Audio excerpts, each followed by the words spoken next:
Welcome to another episode of Growth Marketers Podcast. I'm Solomon Timothy. I'm Taylor Rowe. Today's episode, we had a guest on. We had Tony Burke, who is the CEO of Pivot Health Advisors, really to just talk about the current state of the global pandemic that we're in with the coronavirus, what that means for his industry, which he supports primarily the healthcare space. So what's going on there from overall logistics perspective, as well as from a leadership standpoint.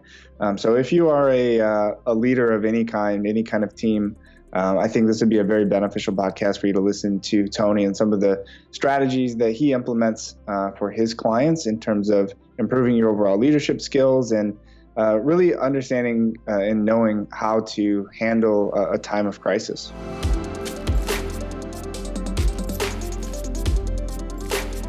Very excited to have our guest on the Growth Marketers Podcast today, Tony Burke, who is the CEO of Pivot Health Advisors. Tony, before we jump in, if you wouldn't mind kind of giving our listeners an overview, kind of a background of who you are and what you do, and of course, what Pivot does. Absolutely. No, thank you. I appreciate you having me. And just a little bit about me. I spent about the last 25 years in healthcare working for the American Hospital Association. I was on the executive team at the AHA, and my role there is I was also the CEO of two of their for-profit subsidiary companies, bringing services out under the AHA brand and under the AHA's organization into the 5,000 member hospitals across the country. And I then left the AHA and started Pivot Health Advisors with a group of former health system executives, primarily CEOs, that were very involved in the association. We got to know each other and started a consulting practice to help organizations really understand what's happening in the transformation of the healthcare space, but also the nuances, the roadblocks, the politics, bureaucracies, decision-making issues and channels that drive success for organizations trying to sell into the healthcare space. So we work with healthcare systems, we work with healthcare companies and vendors to provide them strategy and counsel. Absolutely. And that experience in the healthcare space is exactly why we wanted to have you on the podcast today. Obviously, this is a marketing podcast, and primarily we talk about digital marketing. But if you're watching, you can see that we're all recording this from our home office in the middle of this coronavirus pandemic.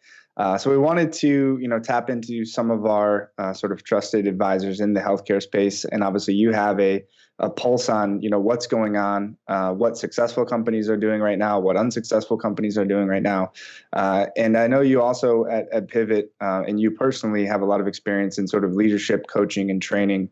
And so anybody that's listening that is in any kind of a leadership role, we want to make sure that we're providing them some action items and some ideas on how they can actually lead through a time of crisis, whether it's a global pandemic like this or any kind of turbulence within their organization. So, Tony, what sort of advice would you give to someone in a leadership role when dealing with a crisis like this? It's a great question, and before I answer or go into it, I have to do this out of just my own passion, but is to express gratitude and thanks to everybody who was out there in the healthcare space, because I've been in this field for a long time, and we're calling these folks heroes right now. Yeah.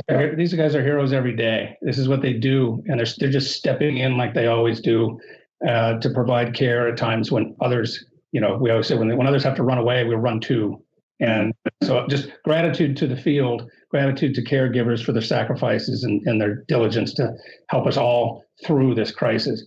But I think, absolutely, when you go to the leadership question around, how leaders need to step in to their leadership roles right now, the first thing I like to say to the folks that we're talking to, we're talking to healthcare leaders, we're talking to business leaders across the country. And the first message is, there's no playbook. Yeah, right. Yeah, it's been 1918 since the last time we saw something of this magnitude. You don't remember what you did last time there was a global pandemic? Yeah, I may look old, but I'm not that old. But no, so the first one is to take a deep breath, and this is uncharted waters, Right. for everybody. And so the current playbooks have to be kind of tossed out the window a bit. Mhm. And some of this is just straight up leadership. So they talk about leadership in crisis. Mhm. This is just leadership. Yeah. And when you're just being drawn on in a sense of magnitude in a circumstance that we've probably not been in before. So, the trick here is not to try to outsmart, the circumstance. It's to play on your strengths and to focus on the fundamentals of what you know. And, there's a saying that, if you don't own the circumstance owns you. Yep. And so leaders, if you're not in control and you're acting from a defensive position or responding, then you're in a lose position. You're in defense. It's those leaders that are starting by, taking that collective calm of, one, taking care of yourself as a leader. You can't make sound decisions as a leader if you're unhealthy, if you're tired, if you're drained and strained and stressed. That's not a position you want to be in. So first is take care of yourself. Take time away, meditate, do the things you do, stay in your routines for health, mental health, physical health, spiritual health, whatever that is, and make sure you maintain that. The second one is to lead from a sense of your core values. Don't let the circumstance control you. Is always rely on what you know is right. Hospitals, in this case, the health systems, they're mission driven. At their core, they do good work for people. And don't forget that, and center yourself back on why you're in this business. And it's that value of care, nurturing, and treating people and caring for people in all times. And when faced with a difficult decision, don't react. Don't react out of fear. Mm-hmm. Settle back in, take that deep cleansing breath and say, what's the right thing to do? Mm-hmm. I don't want to go back and read policy, right, about what I should be doing here. What's the right thing to do? And you're seeing just brilliant and wonderful examples of selflessness, creativity, of how leaders are creating open territories for people to make decisions. Don't thwart people's ability to make quick judgments because it's not written in your playbook. Yeah. Allow people to do what they need to do based on their own commitments, their own connections to their values, because they will make smart choices. And we are seeing a great deal of that. So, focus on your commitments. The other thing is to prioritize. Mm-hmm. You can't do everything. And so, what are the things that we really need to take care of? What are the essentials? And those things in your strategic plan may have to be pushed off, but reprioritize with your teams around what the mission is right now, and focus on those things first. Let me stop there and see if you're getting. No, that's all great advice. And one of the things that Solomon and I actually were talking about earlier today mirrors a lot what you were saying regarding the leadership when you're talking about, basically, do all the things that you are supposed to do all of the time, right? And I almost think that in some scenarios, I don't want to say that this is a blessing in disguise, but a good leader should have been doing all of those in the first place, right? And we talked about it from a marketing perspective. You shouldn't be thinking in such a transactional base, right? You should be thinking about, as a marketer, how do I provide value to my potential customer from an end-to-end customer experience, right? So your marketing should have always been that way. Now with this pandemic about, and people are under the assumption that, okay, sales can't necessarily happen. So from a marketing standpoint, it's like, well, let me just get positive messaging out there. Let me help my potential customer, and let me make sure that when this is over, they remember that we did a great job in servicing them.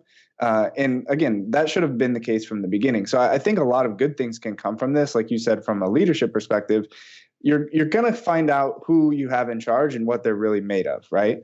And that's what they should have been doing the whole time. But I think whenever we see a continuous economic growth pattern, people can kind of ride the coattails and maybe not do such a great job. They're just benefiting from positive circumstances that we have out there. And now, when we have everything kind of going a little bit crazy, all of a sudden, the people that have been doing the right things all along the way, I think those are the organizations, the companies, the healthcare systems, whatever industry, and those are the ones that are going to rise to the top. Yep. Yeah, no, and you're exactly right. And I think, now's not the time to, abort all those things. Right. I think, from a success standpoint, when you look at what companies are doing really well and which ones aren't, the extension of kind of leadership traits. And when I talk leaderships, I'm not talking just about like CEOs. I'm talking about marketing leaders, healthcare leaders. I'm talking about functional leaders. I'm talking about people who need to be in a position to guide and steer and provide context and direction. And to your point, now is not the time to just hunker down and shut down. Mm-hmm. We talk a lot about the silver linings. And I think you talk about that a little bit, is now is the time for just open and clear communication and listening. One thing that a great leader could do right now is just listen to the environment, listen to your customers, listen to your patients, listen to your buyers, your employees, because they're going to come up with things, and they're going to find the silver linings that you might not have been able to see because of this reaction.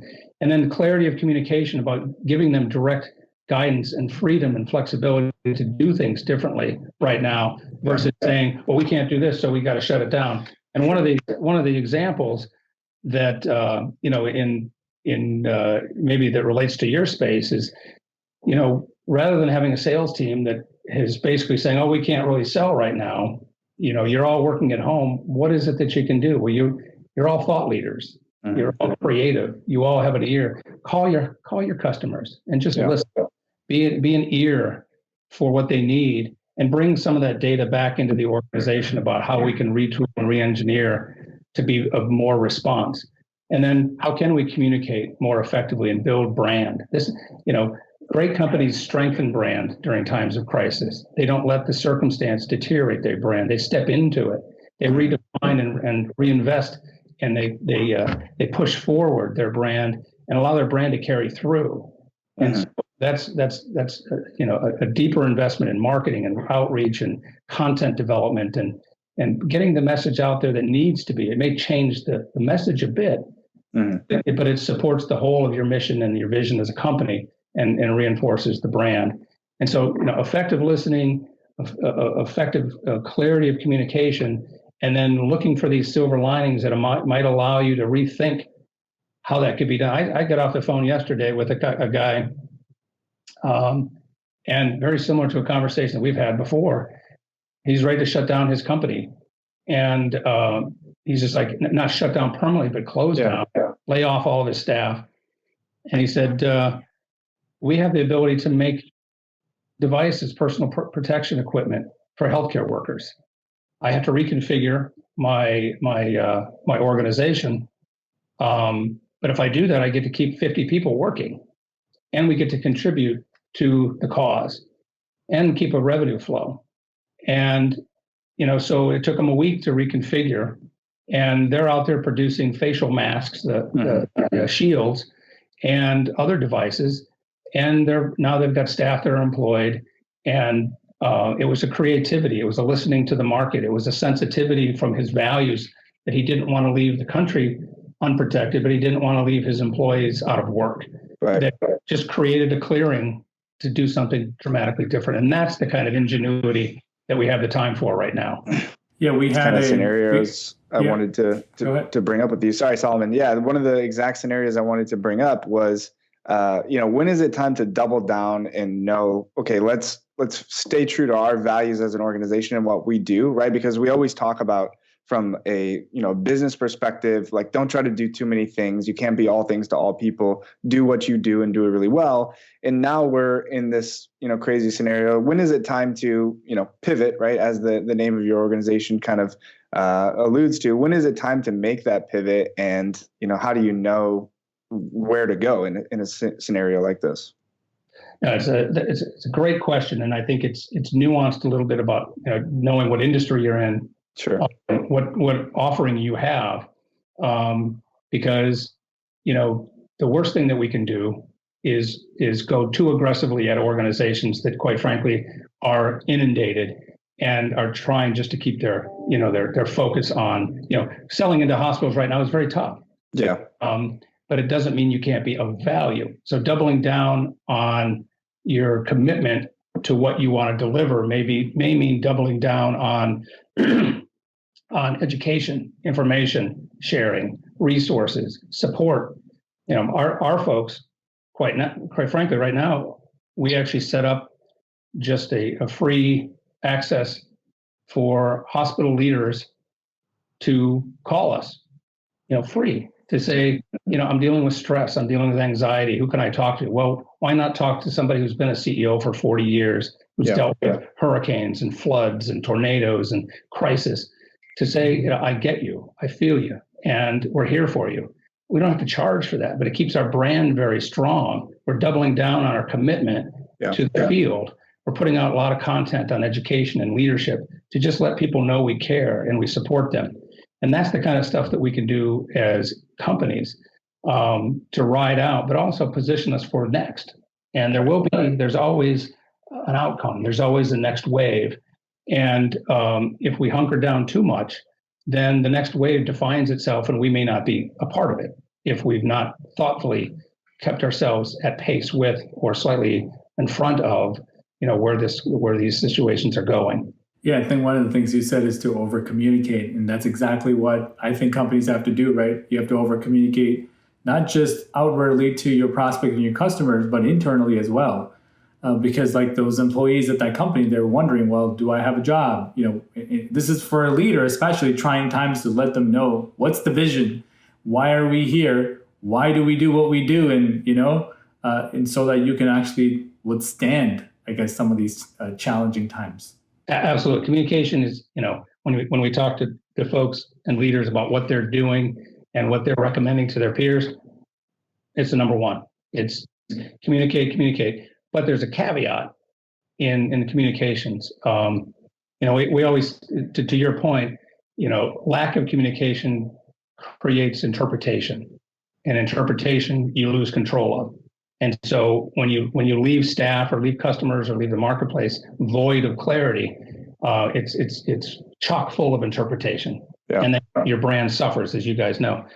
And so the communication is a steady drumbeat, but it's a sense of transparency, but also a sense of it's got to have truthfulness to it. You don't want to create at this time fake optimism, right? You don't want to go out and say, just, hey, guys, everything's going to be great. We're going to get through this. It's going to be wonderful. And, thank you guys for doing what you're doing and the sacrifice. But, we got this. You will lose instantly the credibility and trust of your teams and everybody around you.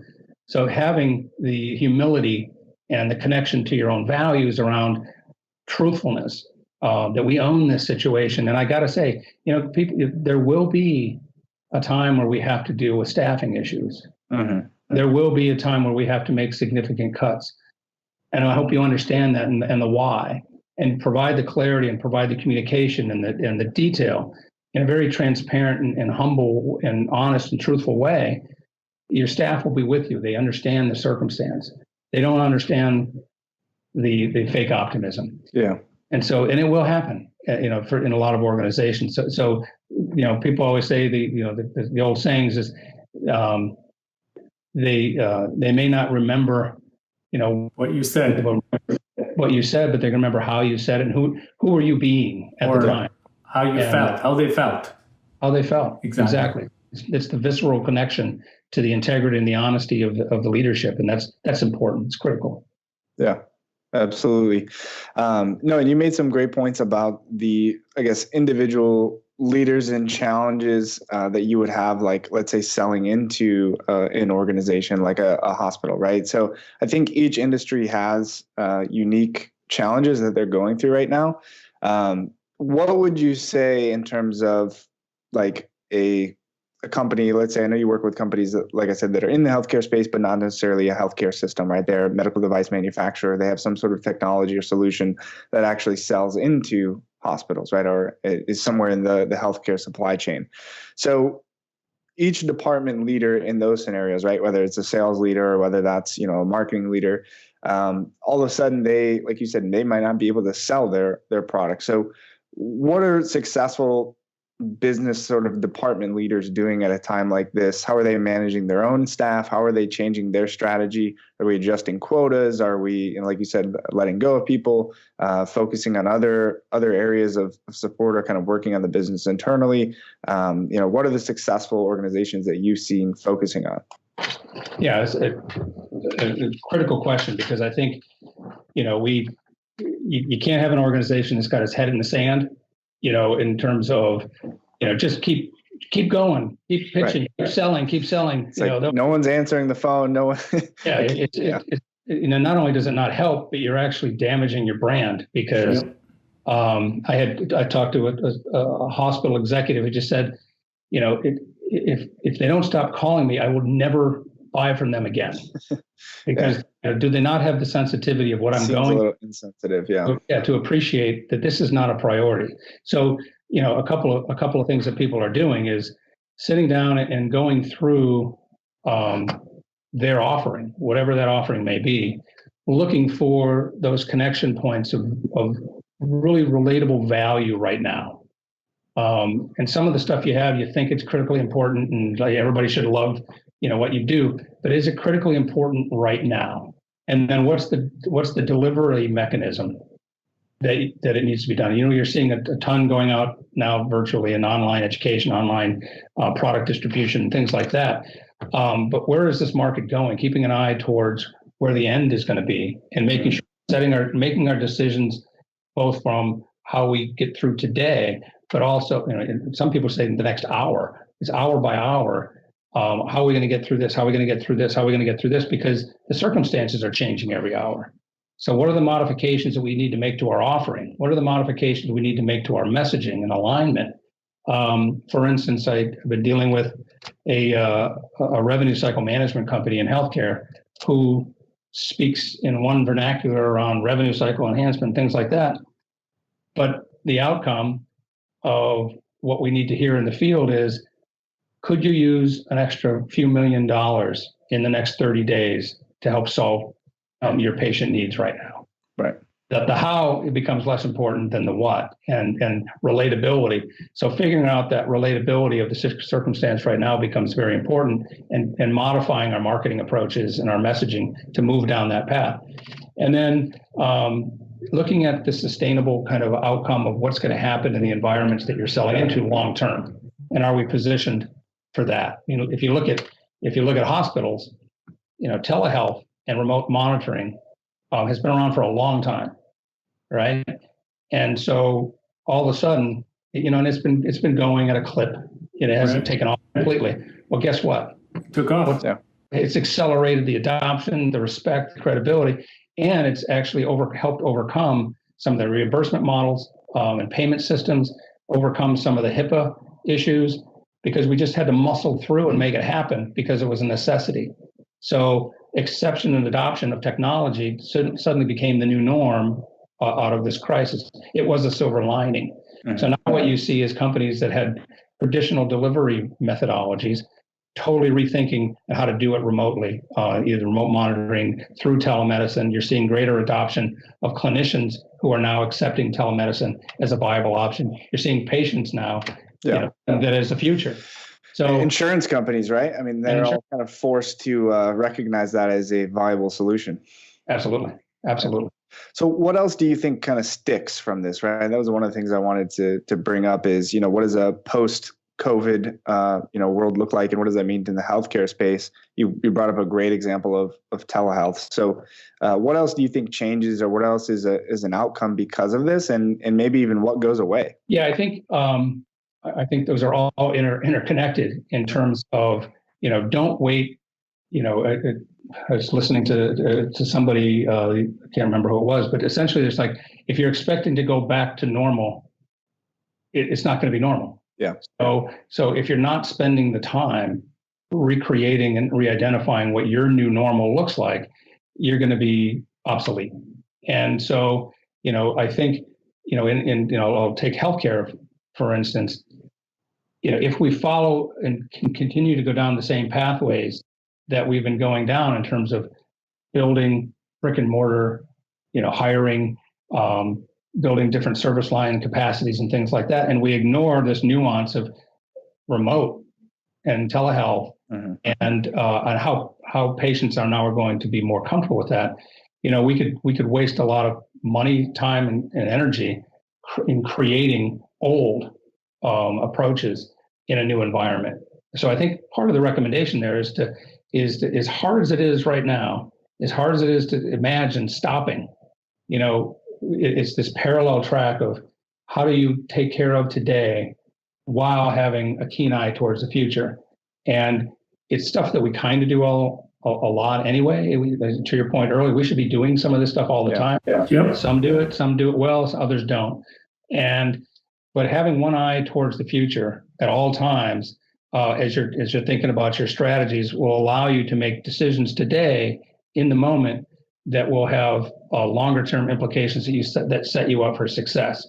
And so those companies that right now have identified what future growth looks like, and they're spending time creating and architecting future growth, will have a better chance of success than those that are playing defense or trying to stay the course and this is what they do. They're going to wait it out or try to muscle their way through. They won't have the same degree of success. Yeah.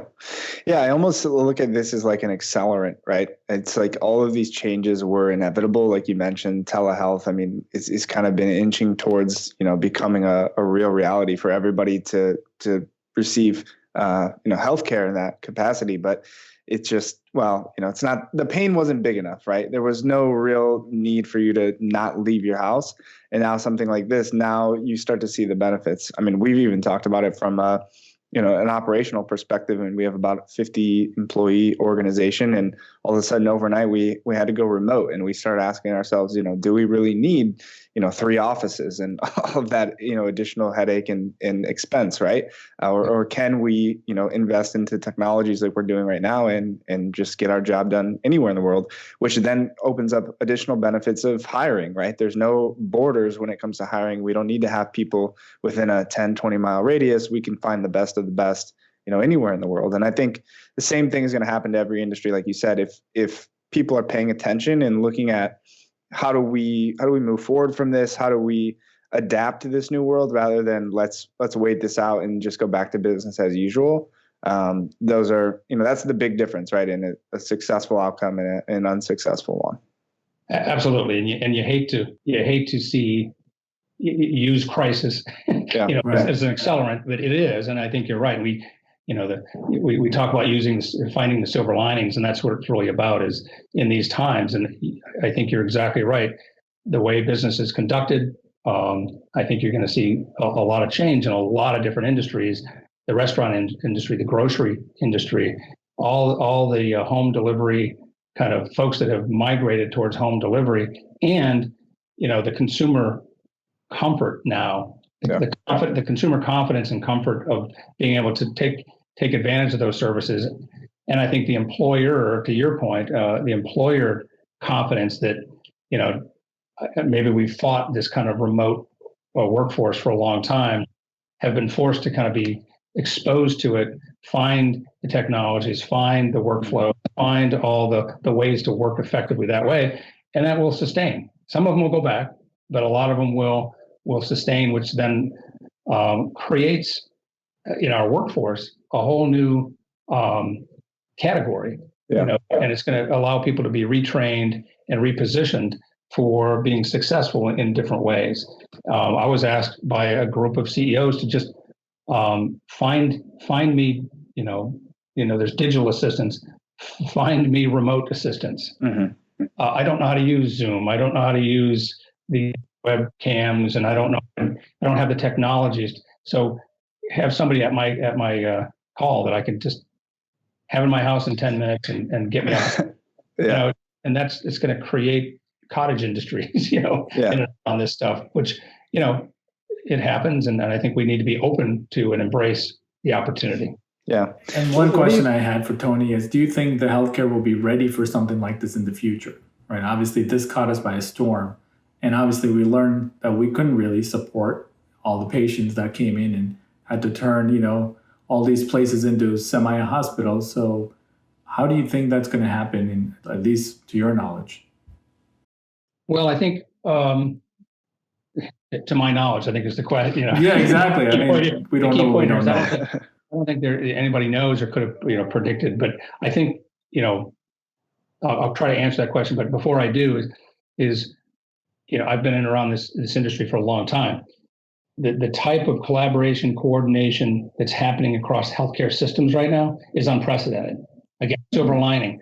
If we don't learn from it in terms of staff resources, training, education, supply chain management, data, then shame on us. Yeah. In terms of the ability to predict some of this a potential and future crisis should be a focus area. And I think rather than hoarding data, I think you're going to see an openness around the health system and with government and suppliers and others to create an openness and transparency, to look for trends, to look for potential vulnerabilities. So that's one. But I think there's some societal vulnerabilities. I think there's government vulnerabilities. There's corporate vulnerabilities that all have been exposed. I think healthcare, because of where we sit, has been the recipient of a lot of this stuff, and it's the spotlight has been shined on us.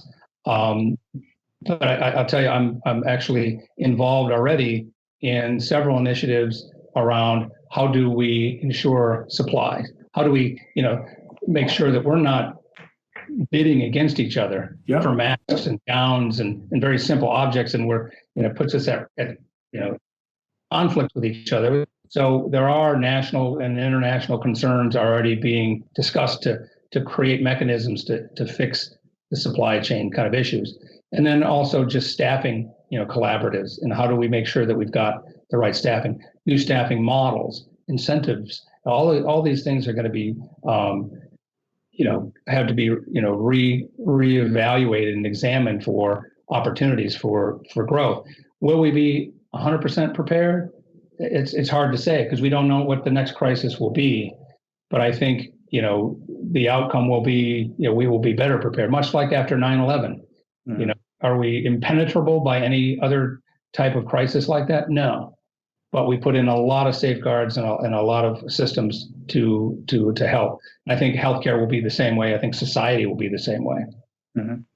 Yeah, that'll be one of the most interesting things for me is what's done. I mean, we've talked about this, Tony, a lot, where hospitals in particular are in a unique position where they are a business, right? And they have to be run as a business. They need to be profitable. And so things like excess inventory and all those kind of things aren't typically held by an organization, right? Because it wouldn't make sense. It'll be interesting to see what happens, as you mentioned, to the entire sort of supply chain there. If people will spend extra cash on extra inventory, even if it seems unnecessary. I mean, the fact that we didn't have enough ventilators and enough masks, and in some cases even enough beds, should be eye-opening. And like you mentioned, the typical thought process of, because we are a business, then we have competitors, right? Which seems weird to the general, public to think that hospitals are competing with each other. But now that we have kind of open lines of communication and some collaboration here, see how much of that carries over after this is all done will be very interesting to me. Yeah, no, I think you're right. And when you think about the competitive landscape, like you said, you don't like to think about that in healthcare, but there's a competitiveness over, patients have options, consumers have options, just like every other decision in their world. And you see great brands out there that where do you go for the best cardiac care? We could probably name, I won't. Where do you go for the best, neurology? And there's groups that come to mind, and there's strong branding behind every single one of those organizations. Where you see character come out is in times of crisis. Mm-hmm. And to see the kind of work that's been done over the past several weeks with these health systems that do compete has been astronomically positive. Will it stick? Some of it will. Yeah. There will be more collaborative strategies built. I think there'll be more hospital-led initiatives in and around this work and not relying on government for providing equipment and things like that.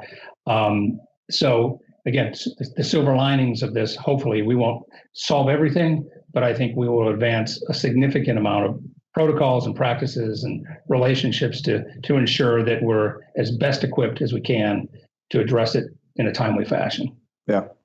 Well, I hope so. Well, I want to maybe and move away from COVID and coronavirus specifically. You mentioned earlier, Tony, in terms of some of the challenges that you help organizations with. So I want to get into, again, in a normal world or post COVID world, what are some of the challenges that these organizations, either healthcare systems or someone who is sort of selling into healthcare systems, what are some of those challenges that they have from a sales, a branding, a marketing perspective, or just an operational standpoint? And then, of course, where does Pivot come in to help solve some of those challenges? Yeah, and it really depends. It's a good question because I'd have to kind of frame segments of business enterprises there, because we work with a lot of startup companies. We work with a lot of kind of mid-size and then very large companies, and they're all dealing with different aspects of their business. And you take the startup operations, and with all respect to everybody that's been an entrepreneur, I've one. We all believe our ideas are great. We all believe that everybody wants to buy what we build, and we run with just vigorous passion towards funding, and we find our compadres that have like-mindedness around bringing this product to market. We go after it, and then we find several of them kind of like, a while later scratching their heads like, why doesn't anybody love us? Mm-hmm. Why don't they buy our product? And it's the nuance of the market dynamics that weren't necessarily always contemplated in how we go to market. And there are, healthcare specifically is a very complex, set of organizations, and there are interrelationships, and there are systems and structures and biases that you've got to understand in that. And so that's where we try to help is, we've represented hundreds and hundreds of companies to try to find the access points and the relatability of these tools and resources to make sure that we're actually solving for something. It may be a fun product, but does it solve anything? Is it a real need that the marketplace understands, or was it a great idea? Playing off that a little bit more is do you have an infrastructure, a company, an operation that's structured for long-term success? And how many times, and you guys have probably seen this, where a startup company will, so in healthcare, this happens a lot. Well, I found this, this clinician who gives us instant credibility. He's going to be our chief marketing officer, and he's got a lot of relationships out in the field. So he's now going to lead our business development efforts as well. And then 6 months later, he's tapped all of his relationships, and we don't know where we're going. Right. It's not sustainable. Yep.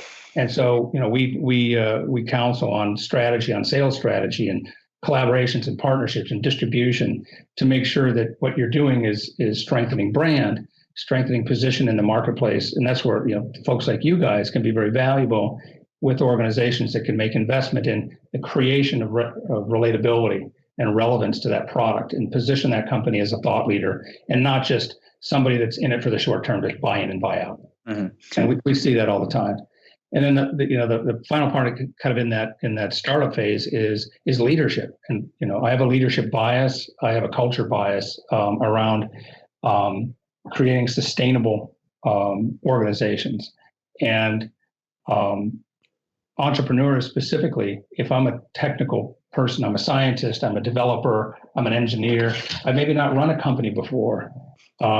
And if I don't understand the nuances of what it takes to lead and create the right motivation and context for people, as soon as you start hitting those walls, it threatens the very threads that hold those teams together. And if you're not a commitment-based, if you don't have a set of commitment-based relationships within your organization, what happens? Well, you're not making money. Yeah. There's this promise of equity. So, okay. But it's loosely, pulled together. So having leaders that really know how to engage, motivate, and move people towards a future, but also be able to have the agility to manage and lead people through the inflection points of being a startup, the tough times, the good times, the hard times, to keep them focused on that. And so we do a lot of leadership work with those kind of companies. And then, as you scale up into some of these larger, it's a lot of the same issues, but some of it's products that need to be re-engineered because we've rested on our laurels a little too much. We've been a market leader, but understanding the transformation that's occurring in your market, understanding where the market's going, and are we continue to be set up for that future, or is our brand related to being old, static, and tried true, but the market's looking for something much more dynamic? And when you think about even in healthcare with remote patient monitoring and telemedicine and all these digital platforms, if I'm a pretty traditional organization with no digital strategy, maybe I'm not set up for the future that the market wants me to be. I have a great product, but how can we reconfigure and realign in a digital environment that makes you even more relevant and purposeful for your audience? And then the same kind of cultural aspects of making sure those team dynamics are in place to kind of have those honest conversations. It's easy to have honest conversations when things are good. It's tougher to keep it out of the blame games and some of the finger pointing. But really, how do you draw upon the best of people at the worst of times is the work of a great leader. Mm-hmm. So that's kind of some of the work that we do. Yeah. No, that's amazing. I mean, that the story is something, like you said, that we hear all the time. And from a marketing perspective, a lot of times that's like the last ditch, Hail Mary effort is, like you said, let's put together a great marketing campaign that will solve and put Band-Aids all over all these other issues that we may have when we don't really have a better process or a better product. Said we don't have a unique set of skills or team structure that's going to set us apart. We just need, to throw some paint on this and we'll be okay. And like you said, the sustainability is really the key there. You could run a great campaign, but if you get some customers and you can't do the work, or you sell some product and people aren't happy with the quality or the response time or whatever it may be, it's just not going to be sustainable for you. So I think having someone like you or your organization come in and basically force people to kind of look in the mirror and say, hey, are we really the best version of what we're trying to be? Do we have some flaws? Where can we fix that? Is it time to pivot? Is it time to bring someone else in terms of leadership? Can we work with what we have? How do we improve this? And then from there, what is our go-to-market strategy? What is our brand positioning? What is our value? And then how are we going to actually effectively communicate what that messaging is to our audience in order to acquire customers, right? And too often we see people come in at that final step where how do we communicate this to our clients? And, we're kind of forced to work backwards from there and make them go through similar exercise of, well, what are you going to communicate and why is this better than what they're currently doing? Is that pain point, big enough? How are you better than the 5,000 other people that are, selling to this market as well? And a lot of times they, maybe don't want to hear that from a marketing organization, but I think it's all extremely, extremely beneficial.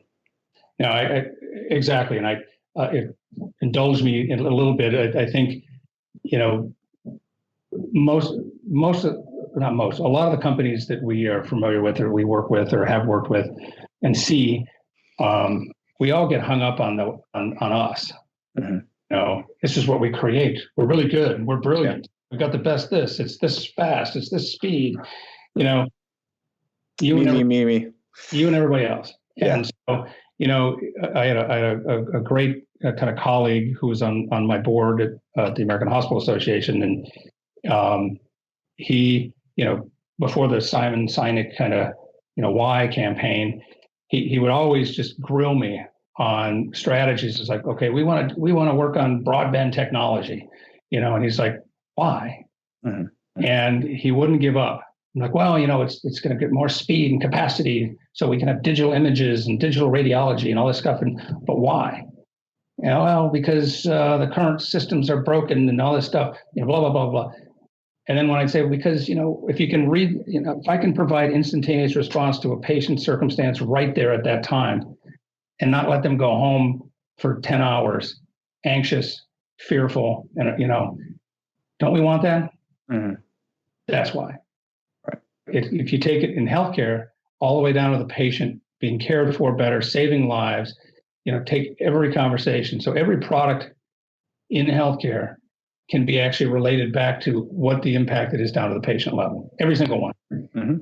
Whether it's a financial product, a financial tool, it has a relatability. If you can find that connect point, the synapse that's going to be visceral to people. Most leaders in healthcare go into healthcare for a reason. Mm-hmm. They go. I could be the CFO at an auto dealership. I could be the CFO at a hospital. I go to the hospital because I have an emotional connection to caring for people. Most of them. Yeah. And so when you can draw upon those kind of connect points, and not just that we're the biggest, baddest, fastest guy around, you and everybody else. Everybody makes the same promises, but you got to get that visceral and that close to your customer. But you can't do that overnight. That's not a one-time message. That is a branding. That's a positioning that a lot of people lose in their pursuit of bigger, badder, better. Mm-hmm. And you have to believe it, right? You have to live it. It's not just a slogan or a tagline that you throw up, on your letterhead or on a billboard, right? If you're not committed to whatever that value is and working, from the top down, or you could look at it and say from the customer, right? Put the customer. We always talk about being customer centric, which is exactly what you're talking about. Everything from the marketing, the service, the sales, all needs to be with the customer in mind. And if you're providing a better end-to-end customer experience, then all of those other things are going to take care of themselves. Because if that's the first question that you ask whenever you do something, like you said, why, how does this benefit the customer, right? If you put yourself in the customer, in the patient's shoes, why would they care? Like you said, why do they care about how fast your internet connection is? I really don't. I don't know how that benefits me, and it's not going to resonate with me. But if I understand that I can, be in and out in 5 minutes, or I can get quicker test results, which means I can, catch, possibly, otherwise, deadly diseases or whatever it may be ahead of time and get out in front of it, then I might be more inclined to listen to what you have to say, right? Because I care about the outcome of my own healthcare treatment. Yeah, and I think the important connection to the work that we do that you're pointing to, and is that connection to do we actually live what we say, and that's a leadership question. Yeah. And if we're not authentically connected to our mission and vision as leaders, it becomes transparent and disingenuous to people. It's like if you're totally economically motivated and your actions follow that path and don't align to what your marketing literature says, that collision will be uncovered very quickly. So we have a very trite saying, and you guys know me, I'm the king of trite sayings sometimes, but people say that culture eats strategy for lunch. I like to say culture and strategy should be dining together in a very nice restaurant. Sure. Yeah. They need to go hand in hand. It's not that one dominates the other. Is that without either one of them, you can have a great culture with no strategy. Yep. You can have a great strategy with no culture. They both fall apart as rapidly. Yeah. So they need to be locked tight. And that's why the work that we do, we actually deploy cultural work and team building, high performing team building dynamics in every strategic planning initiative that we do. It's or too much culture and not enough strategy. Absolutely. It can be a great fun organization. Exactly. It's a buzzword. Doesn't make any money. Exactly. Yeah. It's a buzzword. So how do you combat the opposite, right? Because one of the things that we see a lot is the strategy is there. People recognize they need help with strategy, right? So they'll go out and they'll invest in, someone like us to put together a marketing strategy or a sales strategy, or they'll work with someone like you to say, okay, here's how we're going to change in terms of a culture. And you have this business plan, right? It's easy sometimes to build the business plan. It's even easier than a week goes by or a month goes by and you kind of just slide back to what you were doing before. How do you combat that in terms of your offering when you go into these organizations? How do you enforce, I guess, the discipline or the commitment to actually make that change? That's a great point. So, one of the things that we do, and I don't know if I've ever seen anybody else do this, so I can't claim that. So forgive me, but no one else is going to claim it on this podcast. So you can just pretend that you invented it. We invented the internet. No, when we go again, we do this balance of culture and strategy. So we're actually creating the formation of high performing teams delivering a high performing plan to have high performing outcomes. That's our triad. And so if you don't measure every aspect of that, then you're not incongruent with what we're saying. So you have to put together the team metrics. And how are we performing as a leadership team? How are we performing as a delivery team in trust, communication, accountability, performance, education, or whatever the dimensions you want to make? And are we holding ourselves account to being a team and operating as a team? So we measure and we put that in place. The strategy, obviously, it's got goals, it's got strategic priorities and initiatives and outcomes, and so you have to measure and weight those. The nuance that we create is the value equation. We actually take both of those components and what are your organizational values? And are your strategies and behaviors in alignment with your values, and are you measuring that?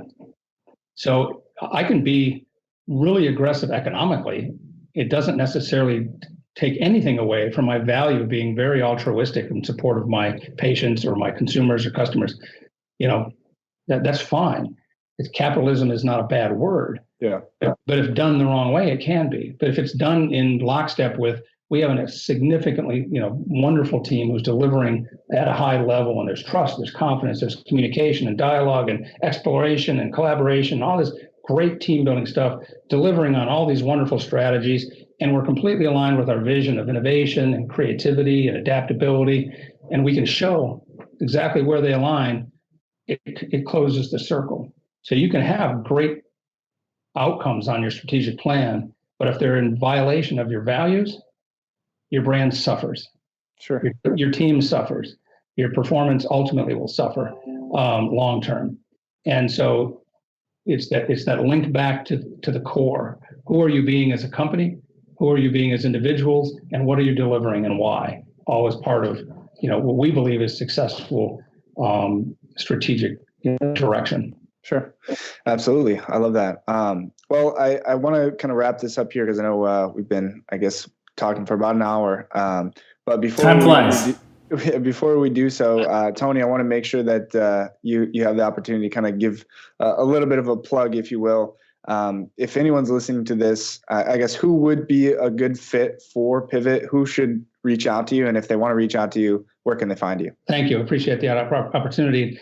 Any company, we are Pivot Health Advisors, but we work in a lot of non-healthcare companies on strategy and team. And so any company that's looking to create this alignment between, high-performing team-based dynamics leading to high-performing strategies with high-performing outcomes, and the dynamics of how you manage all of that, that's where we're very valuable and we can be of assistance. The other one is if you're just looking for coaching and you want access to a group of leaders who've been in very dynamic organizations for years and decades in some cases, then we can be of value to help you think through those scenarios and guide you individually. And then specifically, any healthcare organization or vendor that's looking to really look at its strategy and its approach to the market and could use, we always say we kind of bring the market. We can bring the market in a non-threatening, very open, transparent, and practical way to you. So those kind of organizations can find value in us. You can find us at www.pivothealthadvisors.com. You can send me an email at tburke@pivothealthadvisors.com. We'd love to hear from you and love to work with you. Perfect. And before we go to, I'm not sure if you fully explained the makeup of your team and how that's all structured, because I think it's definitely one of the unique aspects of the organization, like who Pivot Advisors is really comprised of. Yeah. So Pivot Advisors is a group of core consultants with a group of senior level advisors that were actually, I think 90% or 80% of them were actually members of the AHA board of directors. They're all healthcare system CEOs, chief medical officers, chief operating officers, or CEOs of other leading healthcare related organizations. So they're all, I mean, and that's one thing where you typically get an outside consultant, right? And you look at their resume and it's a consultant. They've always been a consultant, right? You've taken the opposite approach where you're taking somebody who has 20, 30, if not more years experience in that exact job role that you're looking for assistance in. So I think that's just right there, like I said, really something that's completely unique. Yeah, thank you. And the other unique factor from a consulting standpoint is we don't have any junior consultants. I'm the youngest. I'm the least tenured person on our group. So we don't do the bait and switch kind of thing of, hey, we got this very brilliant person comes in and sells you, and then you get nothing against it, but a junior staff to come in and actually do the work. You work with people with 40 plus years of healthcare leadership experience.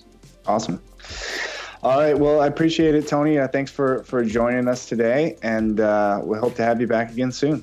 I'd love to. Thank you. For having me. It's been a great opportunity. Thank you, Tony. Yep. Appreciate it. Thank you. Yep.